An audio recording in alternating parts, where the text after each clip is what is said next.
I've been told not to provide a long introduction, but I have to. So I'm sorry, Dr. Wong. Professor Tianyin Wang is the Vice Dean of Clinical Sciences at Duke-NUS, our campus, sister campus in Singapore. He's also the head of the Academic Medicine Research Institute, which serves as a bridge between Duke-NUS, sort of a medical school entity, academic institution, and SingHealth, a very large public service institution for providing healthcare in Singapore. He has a number of other affiliations, which I will skip in the interest of time.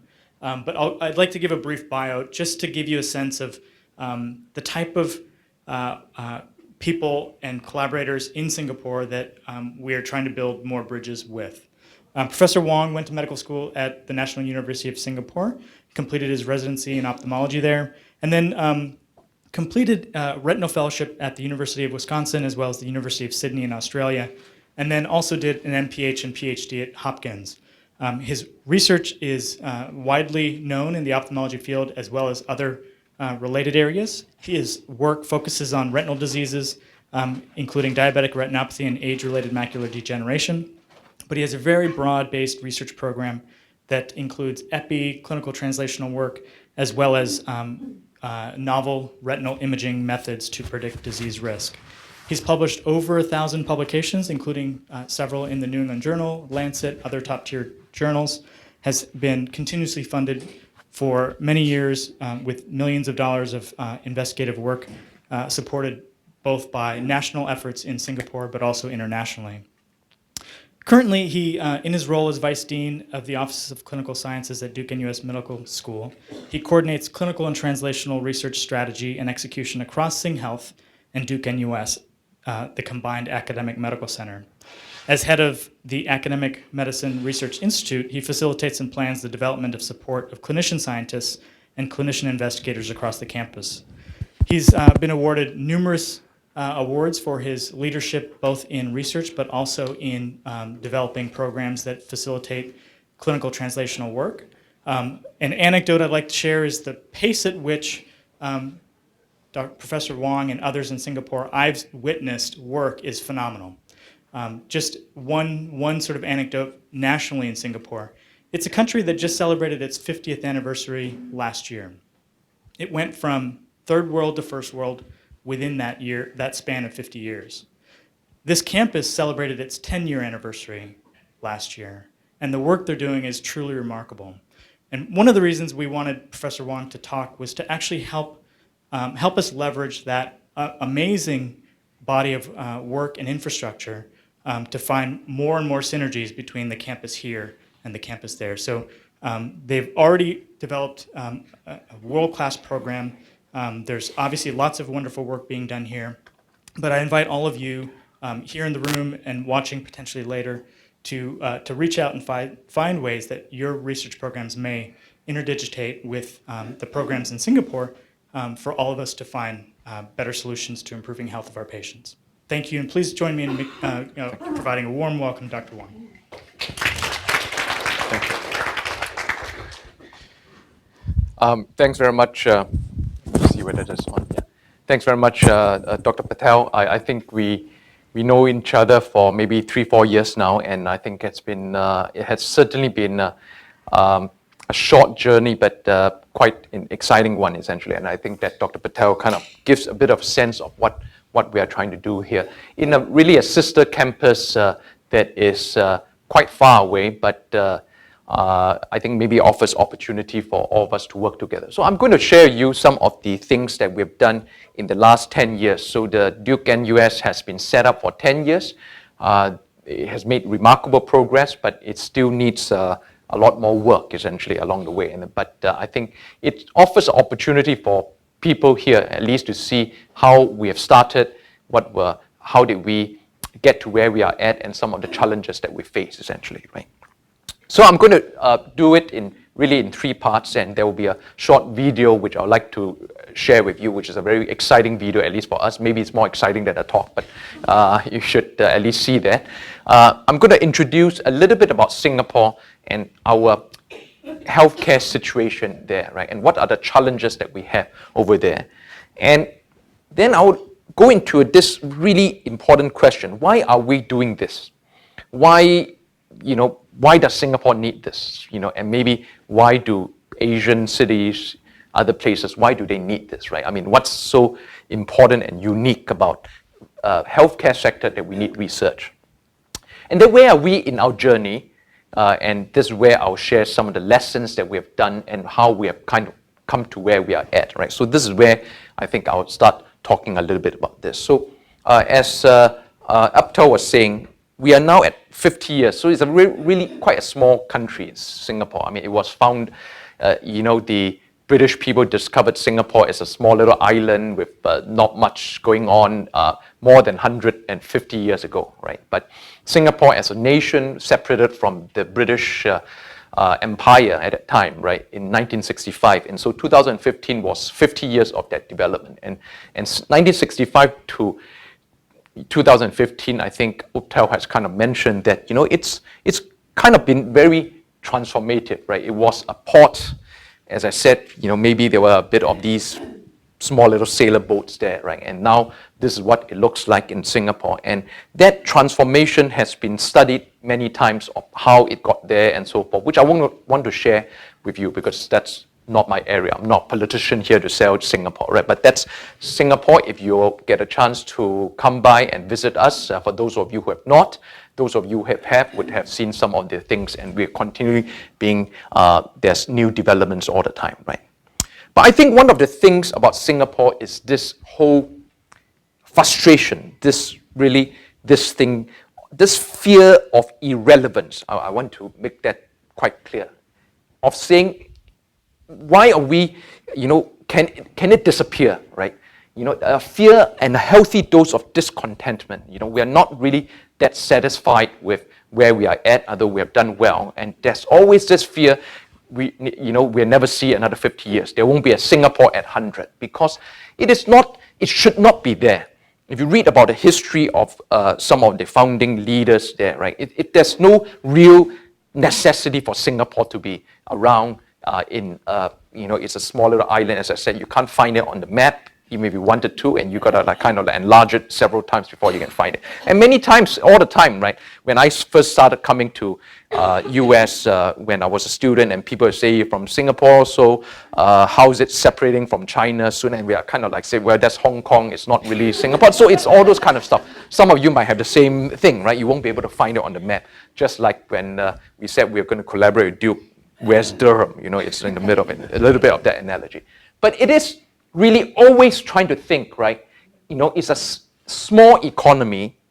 What does it do, right? And so it started with very clear ideas, right? A very diversified portfolio of activities. So it's not satisfied with thinking it's doing well in one area, that's good enough. And so it was traditionally done well in manufacturing, and then trade, and then it started looking at the banking service sector. In the private banking sector in Singapore now is the second largest after the Switzerland private banking. And part of it, the growth of it has been US probing into Switzerland, essentially, right? So with all the stuff. So a lot of the private banking business went to Singapore, right? So it's kind of like trying to reinvent itself all the time, right? We have a very defensive cost structure. What it means is that it is very capitalistic, unfortunately. In other words, you survive on your own. And one of the problems with that in healthcare, which I shared with some of my colleagues, is that we spend 4% of our GDP on healthcare. US is about 16%, essentially, right? And yet, all the matrices seem like it's quite good, essentially, right? But it's not the same. We are a younger nation and so forth, essentially, right? And then it has a very deliberate growth strategy. So it doesn't kind of like in the US, the government doesn't need to plan anything, right? You have private companies, business, they can do anything they want. I was here in 2013 on extended fellowship here, right? The government shut down in 2013, right? I couldn't go to Grand Canyon, the national park was shut down. So what's the big deal? US continue as it is. You completely shut down government for a few months and it didn't touch anybody, essentially, right? So Singapore never believes that it's going to do that, right? It's going to sink, and it has built in billions of dollars of reserve. It could be $1 trillion, something like that, right? So it's always budget surplus. Save the money, put it away. Save the money, put it away. but it believes that, it will burn that very quickly within 1 to 2 years if it has no growth strategy. So that's the context of Singapore. And that's the context I'm sharing you, because that's the context of why we are here in Duke. There's no reason for us to be here also, right, if we start thinking about it. I mean, the US government is not going to start sending Obama to say, let's go and partner with some country somewhere, essentially, right, and you bring Duke to somewhere else and say, let's go and do something different, because it just lets it happen, essentially, right? So it's very different things, essentially. And so in about the 2000s, essentially, right, it started with developing biomedical science, right, as a fourth pillar of Singapore's economy. I told you banking was one of them, and then it became international law is now becoming quite substantial, essentially. So a lot of IP rights, legal rights, all those things that are very knowledge intensive and with very good legal structures. So a lot of the IP resides in Singapore, even though they're manufactured in Thailand and in Indonesia and so forth, right? So that's one of the other things. There's other pillars, but it started with a very significant investment in the biomedical research, and that's something that we were, Duke kind of came in during about a phase 2, about end of phase 1, right? 2001, 2005, you can see here, right? When it started building basic science, and then it started saying, let's bring in some partners. So it started in there, and we are now in the phase 4 of this.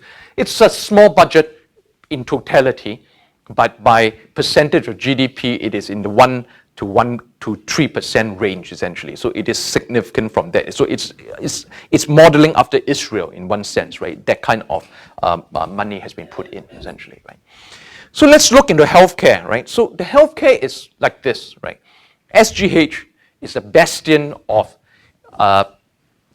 it's like the flag. It's the aircraft carrier of the Singapore healthcare system, right? It won't sink, they say it, essentially, right? Because everybody comes there, right? All the prime minister has been seen there, they like it, but it is a very traditional system.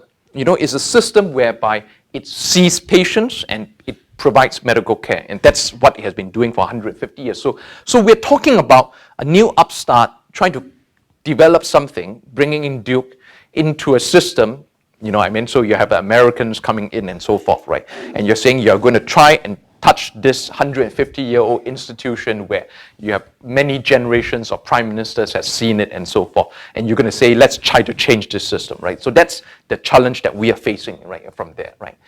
And I'll just give you a bit of background to it, right? We're not, of course, the only hospital system. We have about 5 million people, but it's certainly the biggest. It's right in the middle of Singapore, and it has many of those logos there which you don't need to know, but it has all the national centers are there. The Cancer Center is there, the National Eye Center, the National Heart Center is there, the National Neuroscience Center is there. And then it's surrounded by what is really one competing system, National University Health System, which is a little bit like Duke and UNC. I think you can kind of like make the analogy. And then a lot of regional health system, which is really just for providing services. So they're secondary type of hospitals, essentially, right? So that's where we are situated right in the middle of Singapore, right? And these are all numbers just to let you know that, it's a big system, it's a very busy system, and it's a very difficult system to change, because you can't stop it and say, let's just stop for a while, let's think, let's be an academic medical center, right? Can we plan for it? Maybe a year's time, let's get started again and be an academic medical center. It can't. It has to continue on its path year in, year out. So that's where we're at, right? And so this is the type of clinics that we have, right? And this is just outside of, this is like my clinic, outside my clinic, and with other attending doctors there. And it is a huge, significant volume. Probably we see double the volume of any normal American clinics by specialty, I think roughly in that sense, right? And so it's busy, which means that you get cases, but it's a double-edged sword, essentially, right? How do you have people saying that doctors should be left with doctors, right? That's what the minister said many years ago, right? All the time, just please leave them alone.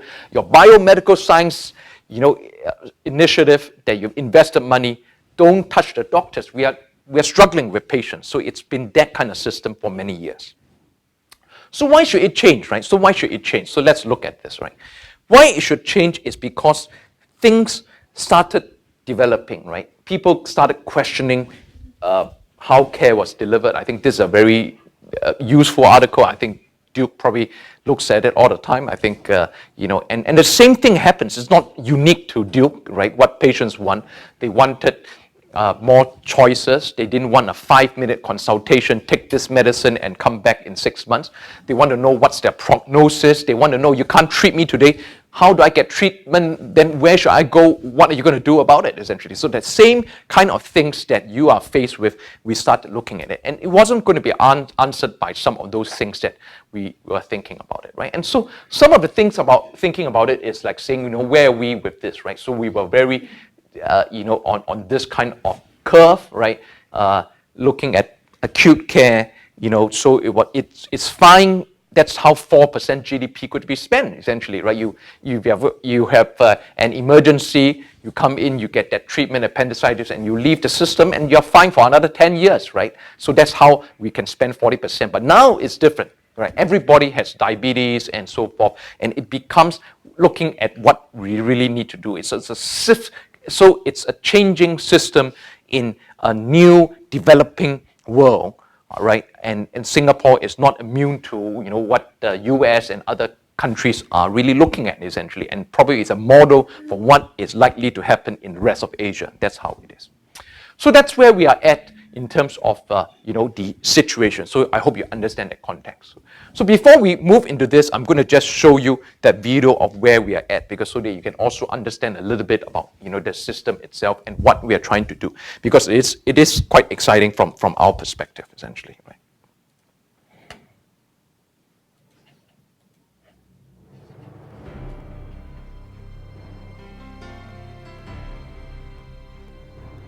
Are we able to have louder volume? I don't know whether there's a volume.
Okay, good. So I hope that that was nice for you to see what's the plan for this campus there, right? And part of it is, of course, Duke-NUS being there, where we are now moving into, this whole thing where it's not just clinical care, but there's education and research in the campus. So it's a very exciting development, at least for the younger people that will be able to see this through. And in 2030, we'll be patients by then, I suppose. Yeah, okay. So anyway, okay, so that's what we are looking at, right? So I think what you can see is a very concerted thinking about the development, right? It's not, in a sense, opportunistic, essentially, right? So this is now, and how can it do it? It can do it with that unique Singapore kind of political system where I think the people think that they'll be in the power for the next 20 plus years, because you can't have it here where, they may change party and that's the end. Because this is a 20-year plan, you have to budget multiple government cycles, right? And they feel that they will be, in that situation where they are, hopefully, in one sense, essentially. So that's what we are doing in Singapore. So let's look at some of the things that we started thinking about 10 years ago, right? When we said, we want to bring in Duke. Why do we want to bring in Duke, right? What's the value for doing this, right? I already mentioned a little bit about this, right? The first question we asked was, do we need research in healthcare at all, right? Why can't we not? Why do we need to, right? And we started looking at a lot of very startling data, right? So this is the aging population. I'm sure you are aware it's the same thing in US as it is in most of the European countries, as in Singapore, the inverse pyramids. The diabetes epidemic is certainly significant. We are thinking that maybe 1 in 3, right? It's going into that kind of range. We are in the 10%. Another 15% have some pre-diabetes kind of traits, and now we're going into that thing. So I think one of the answer has been, and Ranga has been one of those that keeps pushing it, and I think it's been successful, right?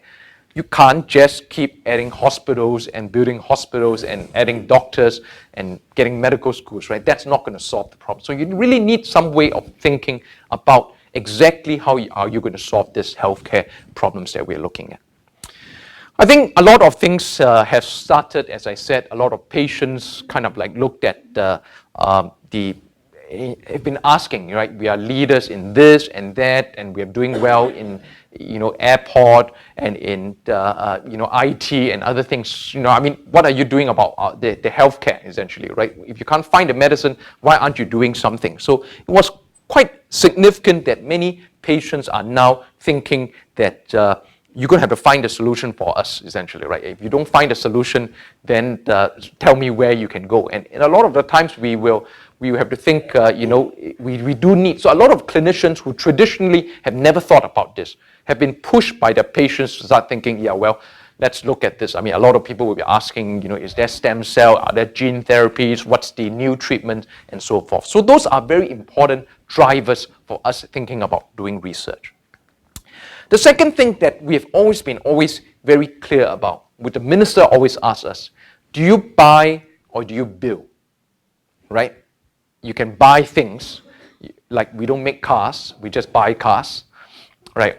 Or do you build, essentially, right? Are you going to build things? And one of the things that about healthcare has been that we have relied traditionally on buying. We bought everything from whatever has been developed in the US, but we're now realizing that it is very different, right? Many examples of diseases come to mind.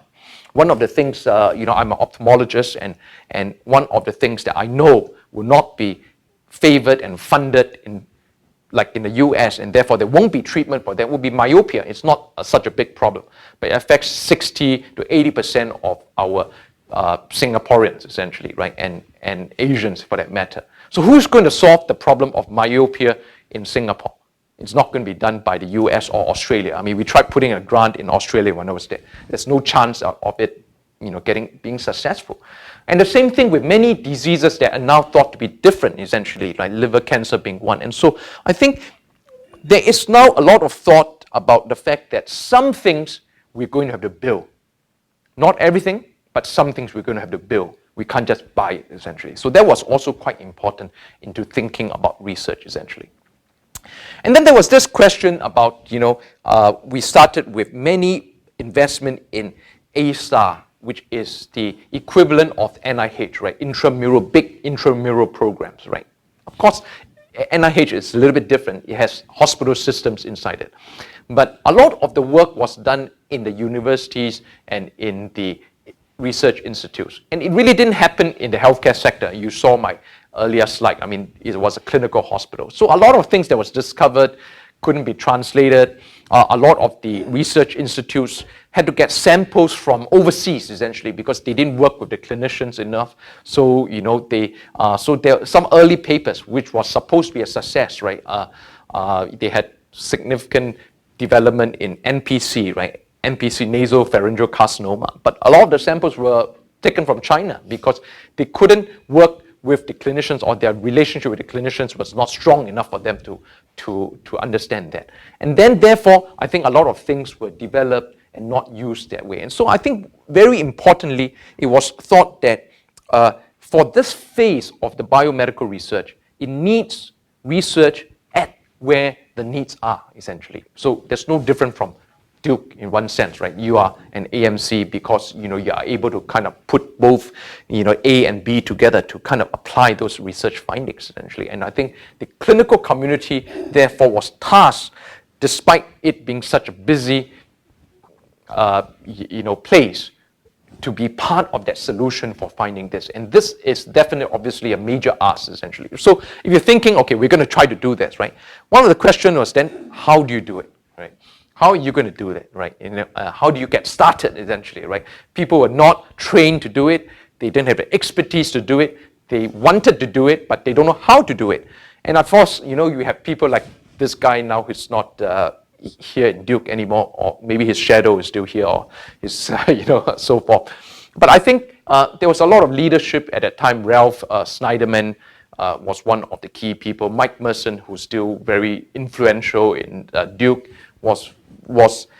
they developed a very, I think they gelled with the Singaporean team when they visited, essentially. And that started this whole idea of trying to transform something gigantic, enormous, into shifting that direction of where and starting it with what was AMC.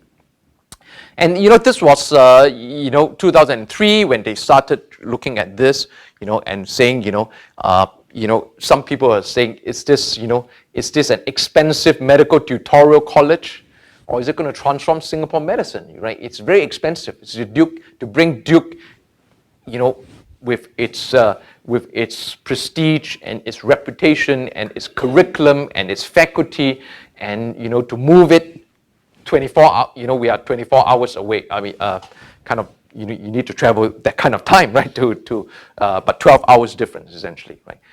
It's significant, essentially. Is it too expensive for us? Should we our traditional medical school just increase enrollment, essentially, right? So that was the question behind it. So I think it was thought to be quite an important decision. It was certainly a risky decision, I would say, but if it worked, it was thought to be very strategic in its significance, essentially. So that's kind of where we are kind of at, right? And so that AMC concept, when it started, in fact, a lot of people said, what is AMC? I mean, do people even say AMC or AHAC, Academic Health Center, essentially, right? So what's the other term? And I think that slowly we started understanding some of the concepts of it being an evolving system, a system that thrives on change, asking questions and so forth. So a lot of people got bought in, essentially. So Ranga and Ivy, Ivy is the CEO for the SingHealth system. So it's the healthcare system, the chief of the healthcare system.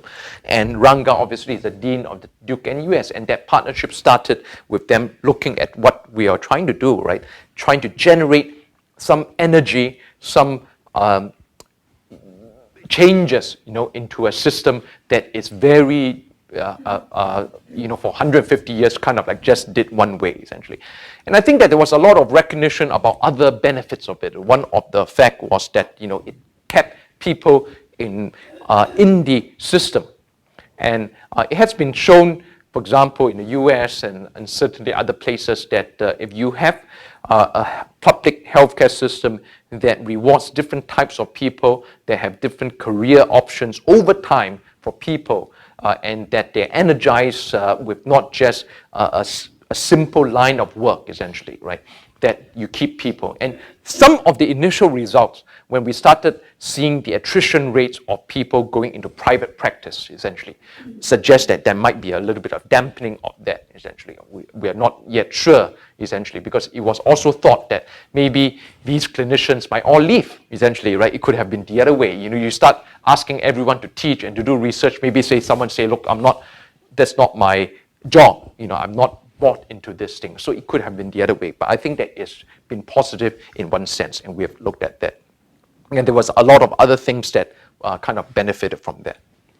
So what were the lessons then, essentially? So how do we start doing this? So I'll just share you some of my thoughts about how we did it, right? The first was that, yes, it was successful in this thing, but I tell you, I was one of the big skeptics, right? I saw when I started my career, relatively junior junior faculty, or maybe during my residency, Johns Hopkins coming to Singapore, one of the first flag bearers to come to Singapore, right? And it started saying that we will come here and we will teach Singapore doctors how to do quaternary care, right? That was the press release. It was in the front page of the Straits Times, right, essentially, right? And then it kind of like put off everybody, and it is now, it's no longer part of the system. It has a small little clinic there, but that's all that's left of Johns Hopkins. And I think that sometimes the Duke people would talk to the Hopkins people, I mean the vice chancellors or the presidents, and they'll say, how do you do this? And you know, what do we do wrong? But it's too late. It's part of those history that came by. So I was skeptical, right? And it's the same thing, right? You know, people, the early days, some people say, I haven't heard of this term, right? Well, it sounds like a research or education center. That's what it says. You know, are you building a education center there, essentially, right? I don't know what it is. And of course, a lot of people are really concerned, you know, hang on, you know, are we going to change our jobs? I mean, you know, should I join another hospital? So what I'm comfortable with. So in the early days, it took time, right? And I think that a lot of people saying we don't even understand what it means. And so I would say that we started quite slowly. We didn't put it all under one system. It started off with, you know, really being two systems simultaneously in development, and that was the first phase. And then it became a partnership whereby we started getting joint appointments and so forth. And now we signed this understanding, or this MOU, or this legal entity, right, that made us into an AMC, essentially, as part of the system. So it took time. It took 10 years for us to do that. And it was a lot of work. I could say, you know, the leadership was spent many hours and weeks, maybe months, essentially, right, meeting with almost everybody on the ground, department by department. Let's talk about the AMC, and they say, what's the AMC? And, you know, do I need to do research if I'm a clinician? Plenty of things went by, essentially, right? And we got feedback. How should academic medicine mean to your patients?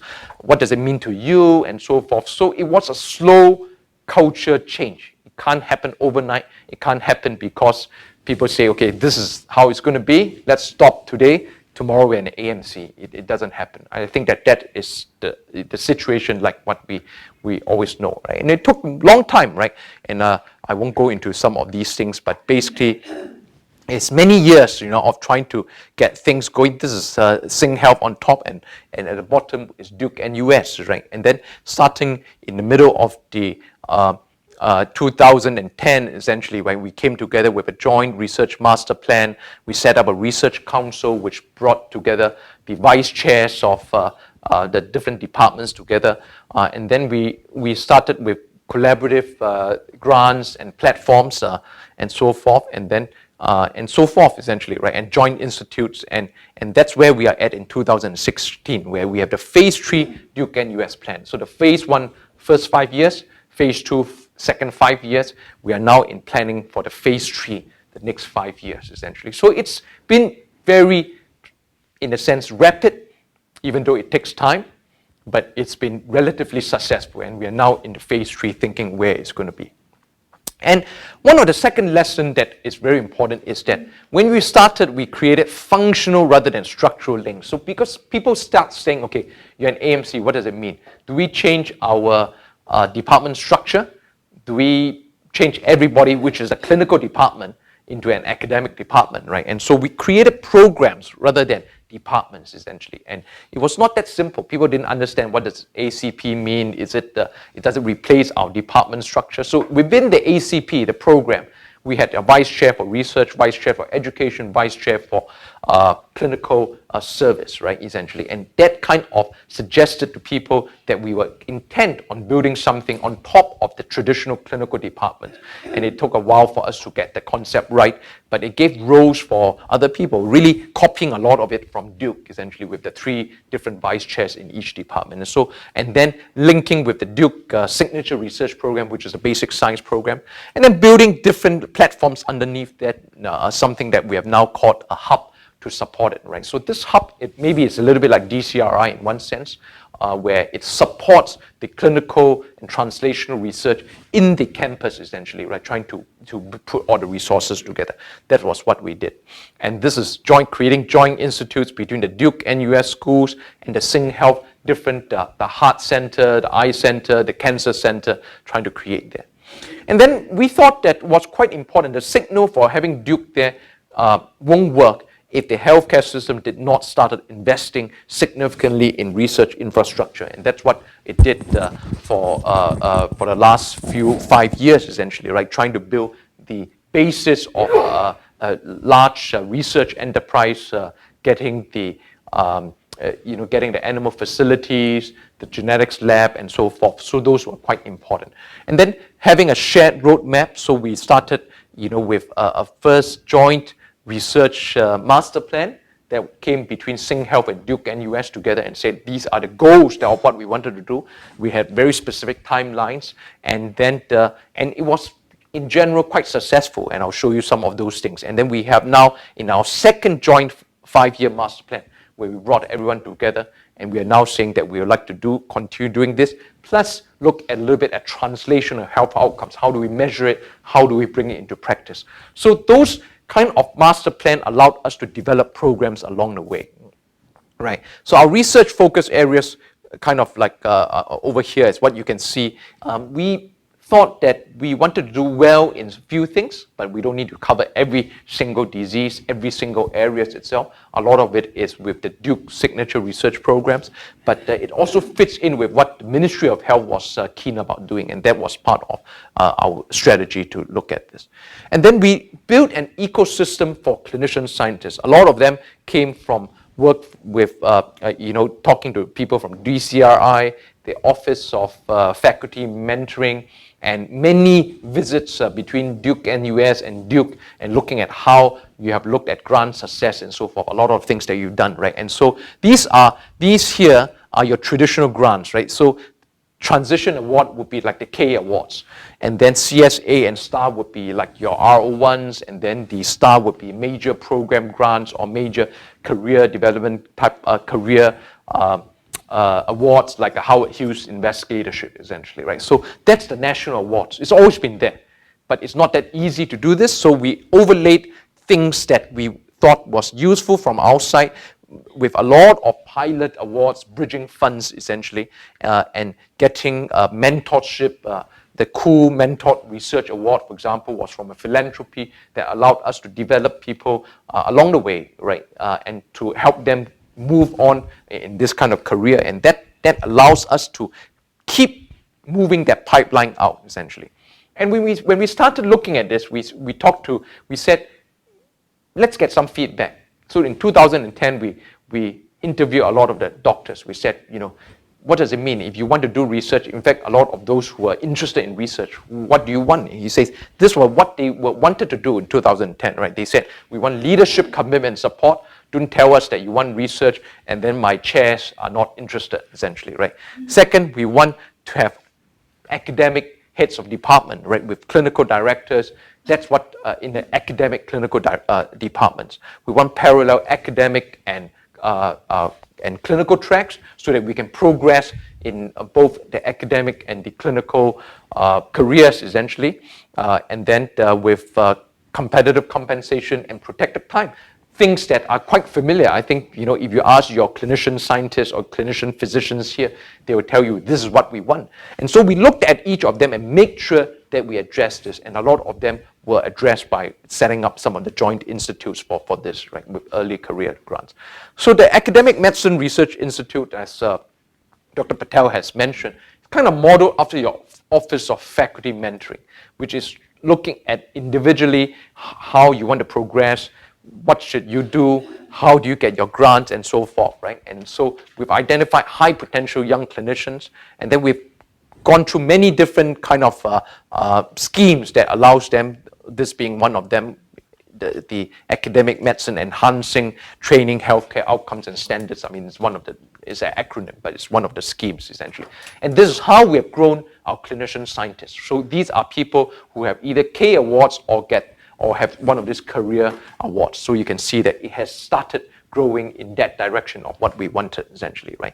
And this is the faculty that is not just clinician scientists, but someone who are also research active, right? And so you don't need to understand all the bars, but basically what you can see is that over time we have increased the number of people who are not in red, who are just clinician scientists, but all those who are doing some research, some kind of grants, some being on clinical trial as a collaborator, as a co-investigator, and so forth. So the proportion of those people have also increased, as well as the number, right? 278 to 420. So it has started that, I would say, that success that has happened when we started looking at this.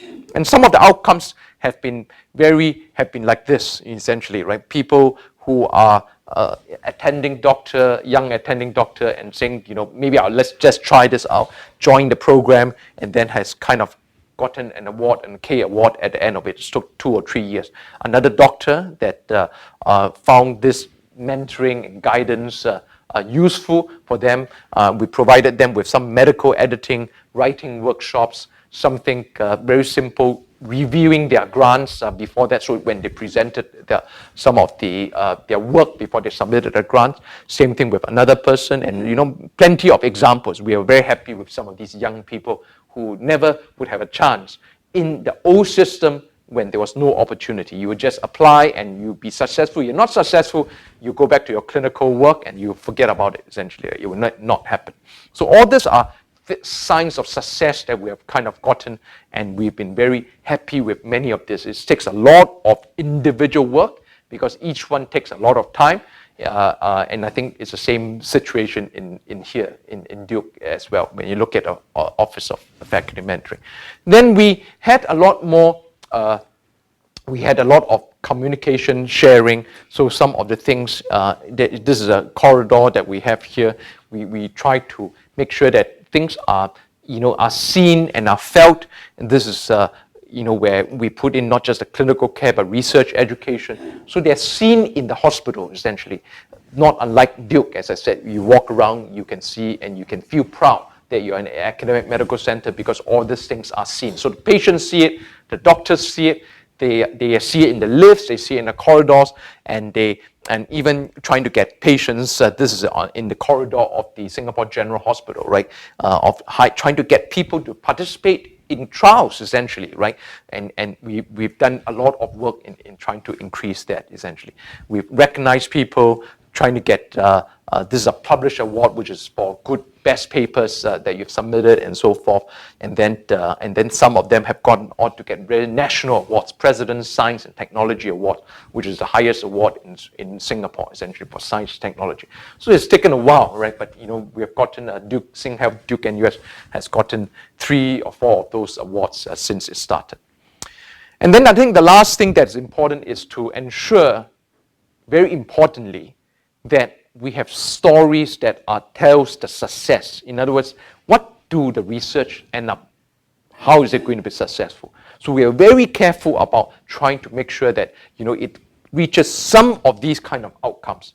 Improve care, addresses a public health problem, something that is important like myopia, for example, results in some cost savings to the system, essentially, because the ministry is very careful about costs, so there must be some cost-effective, cost-economic analysis there, and then ensuring that maybe there's potential for commercialization and so forth. So some examples which I want to flash this through because that's in view of time, we'll be looking at, this is one of our clinician scientists looking at trying to improve the survival after cardiac arrest, essentially, right? And this is a biopsy using medical technology. In fact, this was very successful, and the Prime Minister was, who had recently had a prostate problem, and underwent this thing, so we were and was successful and so forth. So we were quite happy that there was no complication and so forth, on this thing. But basically, it was used for our most important patient, essentially, right? And then there are other things like corneal transplant for the eye program, and then other things looking at health economics analysis. So we kind of put up a lot of programs. This is myopia program. And then the other things that was quite nice, liver cancer being another one that is done in Singapore because we have a high prevalence and incidence of liver cancer. And that's something with public health impact, with data and analytics to help with getting people with allocation for ambulances. Dr. Tazeen, who's here, looking at primary care strategies and how to improve management of blood pressure, diabetes. A lot of these are very important downstream but significant work because they're work that will impact on lots of people. And then with new treatments, I think was also important. And one of the first things was, now we have one after 10 years, right, from bench discovery from animal models is going to go to first in man trial. So it's taken a long time. I'm sure it's no news to DCRI. You guys do a lot more of this, but it took about a long time for us to be able to bring those into first in man. And then there were other things, commercialization, and a lot more interest from companies now because I think they are also seeing a huge market in Asia. They're not really sure where to go. A lot of them would go straight to China with sometimes not so maybe disastrous outcomes because it's not easy to navigate China. We live in Asia, we know, right? We go there, you can discuss a collaboration, you don't know how it's going to be followed up, you're not sure about some of the issues that comes in. It's not that it's quite opaque, essentially. It's not a transparent system. So I think Singapore offers those kind of opportunity, and Duke-NUS offers those, and these are kind of things. So I'm going to finish with 2 or 3 slides just to tell you some of the things. It's not that simple, right? These are all nice outcomes to look at. I think the first is that the breadth and depth of change is still important. Leadership and maybe filtering down to the chairs, we are getting some traction and maybe some of the senior faculty, but for it to filter all the way down takes a long time, I think. I think the good thing is that there's a little bit of bottom-up, grassroots kind of things because the Duke-NUS students who have been trained in a different way, we have now people, Duke-NUS students are all in residency years, essentially, and going to be faculty people soon, essentially. By next year, they will do fellowships and so forth. So soon they'll be faculty. And they've trained in a different way. The medical school gives them opportunity to do research for at least a year. Some of them comes in with MD, PhD, and so forth. So I think that there's some bottom-up change from the culture, and certainly are better equipped at doing research than some of the middle-rank people are the faculty. So top, we are trying to do this, bottom up, but it's a huge system. It's 1,000 over faculty members, right, for us to change. So it takes time. I think it's still a competing priority. We are facing significant problems because the aging issues, the immigration, that's a big problem for us, just like maybe US, maybe it won't be if you have a new president, you have solved that problem. We will build another wall if we can, but anyway, Singapore does it even simpler. Essentially, you get in illegally, you go to jail, or you get I'm not sure that you get capital punishment, but it's severe essentially for those kind of things. Yeah. But I'm just saying that it's immigration, getting in a lot of foreign talents has been quite difficult, and so it has strained the system essentially, right? We are probably a third of our population are not Singaporeans essentially, so it's a big problem for us. I think that it's still difficult. Our payment system rewards if you are a clinician. It's a fee for service. You do much better, almost like a private practice, and there's a big significant lure of private practice. So it's not easy to be able to compete with that. And I think that which is one of the reasons why I'm here. Right, we have first generation of leadership, Ralph Snyderman, people like Victor Zhao, who really made it a point to make sure that things works well. Mike Merson is on our current leadership and there are people that continues to value and treasure this thing, but it requires sustenance, right? It's a 10-year-old child, right? It could go either way, I think, and if it's not taken care of, if there's not enough attention to this, and it stays as an outpost, right, of Duke, then there will be significant risk. I think it will be a challenge for us to maintain this identity of being part of Duke over time, essentially. And that's why we've always made it a point that we want to increase that links for us to be able to do that. So I think that's where we are at. As I said, you've kind of seen the video itself, but the Duke has been part of our transformation in this campus, and this is a big area you can see, and it's going to kind of like look like that in the future, hopefully, essentially. And if you do visit us, please be part of this. I think has been a very significant partnership, and has been really, like I said, a sister school. And a lot of people sometimes when Duke-NUS faculty goes and gives talks and say, "Oh, are you part of Duke?" And we are proud that we are kind of part of that system essentially. And I think that we need to continue to work on it, or it's not going to be successful from that sense. Okay, so I think with that, I would like to thank you for the opportunity to share with you of what this 10-year journey has been for us in our AMC development. Thanks. Yeah.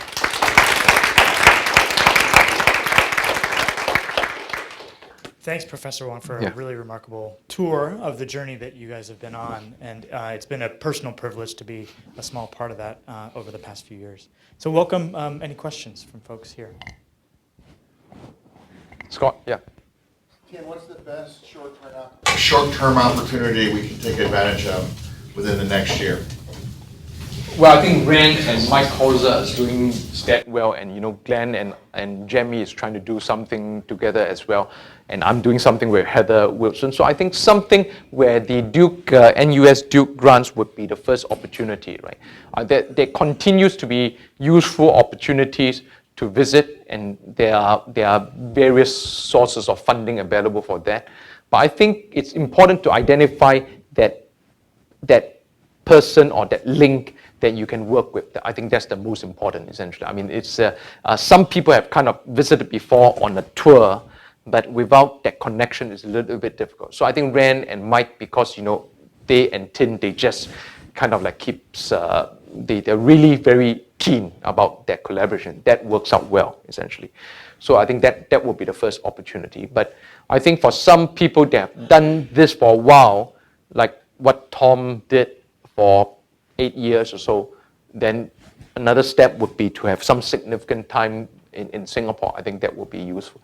But so that's one thing. I think the second, looking at it is the disease or the area they're working on, is there opportunity to do it better in Duke-NUS in Singapore? I think that's the other question. So if you're working on, as I said, like Tazine's example would be that she's interested in blood pressure control, for example, in developing countries in Asia. So it's better to do it in Duke-NUS than to do it in here, essentially, right? And some of those kind of opportunities, those kind of global opportunities would be relevant. Some people have come to Singapore to work on liver cancer. If you're interested in emerging infectious disease, that will be another opportunity for those essentially. And if you're thinking about so I think that would be what I would think would be useful. I think that what I'm trying to show you is that it is not the same as saying I'm going to pluck myself out of Duke and join a university in Hong Kong or in Australia, let's say, essentially, right? Because you lose immediately all the kind of connections. You know, here would be much easier to facilitate. The processes are quite simple in one sense. Basically, you need some commitment, and there are opportunities available for joint programs, for joint appointments, for you to keep your kind of appointment and your affiliation with Duke and so forth. It's just kind of like transferring between schools or so forth, except that it's quite far away. I think that's the main thing. But it's not difficult. It's not that difficult, I would say, yeah. But I think, Scott, I mean, for many established and senior people, sometimes it's difficult because of family and other programs that you have. But getting some of the younger people has been also quite successful. So I would say if you have fellows or if you have people, particularly if they are looking for a new area, essentially, right? And they have not yet started out with a major program and yet want to do something new and want to spend some time away. I think that will be another opportunity. So the junior person type. Yeah. Thank you for the overview. And as you know, within the cancer world, it's been a frustration of getting patients, especially adults, enrolled on clinical trials. Yeah. Less than 4%. What lessons have you learned? You touched on that briefly in your discussion about enrolling and enticing patients into trials. Yeah.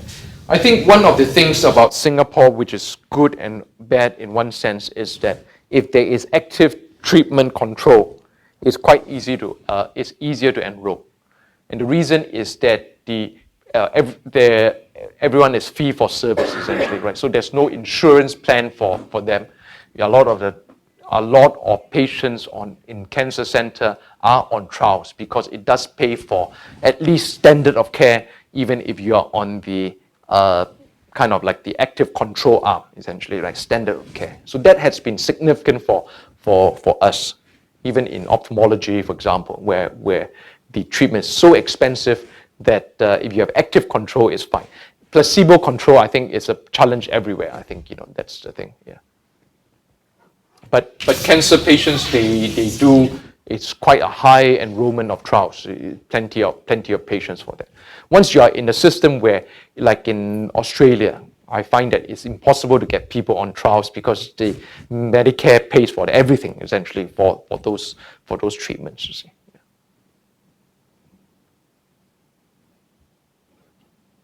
Other questions? If folks have questions, I welcome you to stick around or reach out in other ways. I want to thank Dr. Wong for Thank you. this presentation. Thank you.